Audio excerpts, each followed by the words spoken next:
Bonjour et bienvenue à notre méditation du dimanche. Aujourd'hui, c'est le 12 septembre. Je voudrais lire dans Hébreux chapitre 8, verset 6. Mais en réalité, Jésus possède un service bien supérieur. Et ce d'autant plus qu'il est le médiateur d'une alliance, d'une meilleure alliance, fondée sur des meilleures promesses. Certains vont dire que si l'épître aux Hébreux a besoin d'un texte clé, ce que nous appelons un texte clé, le voici. Ce texte va résumer en fait la pensée de l'auteur pendant toute cette lettre, parce que le but c'est de montrer que le Christ est supérieur. Et nous trouvons ici le mot supérieur, mais aussi meilleur, deux fois meilleur. Selon les langues, nous allons même trouver un autre mot pour meilleur ici, comme par exemple plus excellent. Et ces mots, ces deux mots, meilleur et supérieur, sont les mots-clés de l'épître aux Hébreux.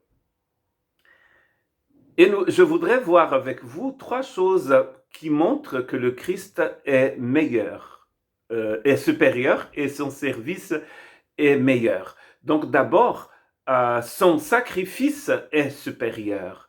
Et il est comparé ici au sacrifice de l'Ancien Testament, tous les sacrifices du tabernacle, mais aussi du temple, qui étaient faits par des hommes qui mouraient, n'est-ce pas?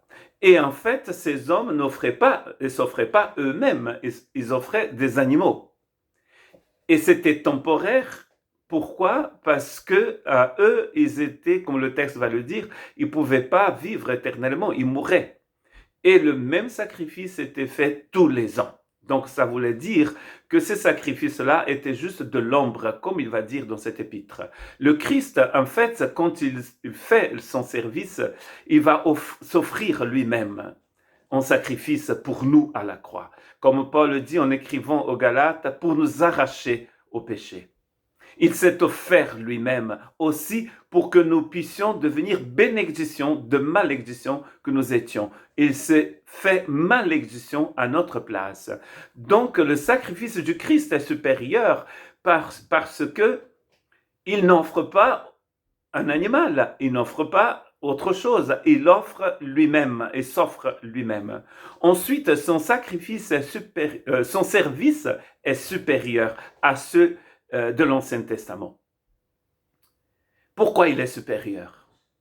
Il va l'expliquer dans le chapitre 9 et 10 que les sacrifices des animaux ne purifiaient pas là-dedans. Le Christ purifie notre cœur. Les sacrifices de l'Ancien Testament permettaient les gens de vivre dans la présence de Dieu pendant un certain temps. Leur extérieur était purifié, mais ça n'enlevait pas ce qu'ils avaient dans leur cœur. Le Christ a un service complet, parfait, meilleur, parce qu'il nous purifie complètement. C'est la folie des Galates, mais aussi la folie des chrétiens hébreux ici, qui veulent partir ailleurs, qui veulent, après avoir goûté à la grâce, ils veulent aller vers la religion, retourner vers la religion. C'est le même souci des Galates. Les Galates, c'est encore pire parce qu'ils ne sont pas juifs et on les incite à pratiquer la religion juive pour pouvoir recevoir la grâce.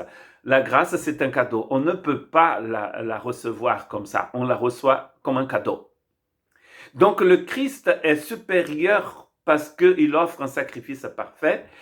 Son service est supérieur, mais aussi le sanctuaire où il offre ce sacrifice est supérieur. C'est ce que le texte d'Hébreux chapitre 8 nous dit. Les Lévites offraient les sacrifices dans le tabernacle. Ensuite, ces sacrifices ont été offerts dans le temple. Jésus les offre dans les lieux célestes. Le sacrifice de Jésus est parfait dans tout le sens de l'histoire chronologique. C'est un sacrifice qui change le passé, qui change le présent, qui change l'avenir. Les gens de l'Ancien Testament, les gens qui ont vécu avant le Christ, regardaient vers le sacrifice qui allait être fait. Nous regardons vers un sacrifice qui est déjà fait. Vous voyez que le sacrifice du Christ, il se passe à Jérusalem, mais il se passe dans les lieux célestes. C'est pour cela que Pierre nous dit qu'il est l'agneau immolé avant la fondation du monde. Donc ça veut dire que vous pouvez être n'importe où dans le temps chronologique et vous pouvez être touché par le sacrifice du Christ. Donc voilà pourquoi le sacrifice du Christ est supérieur et il est meilleur que tous les autres sacrifices. Et même les sacrifices que vous pensez devoir faire. Tout est accompli. Le Christ est venu et il nous offre la vie éternelle. Que Dieu vous bénisse.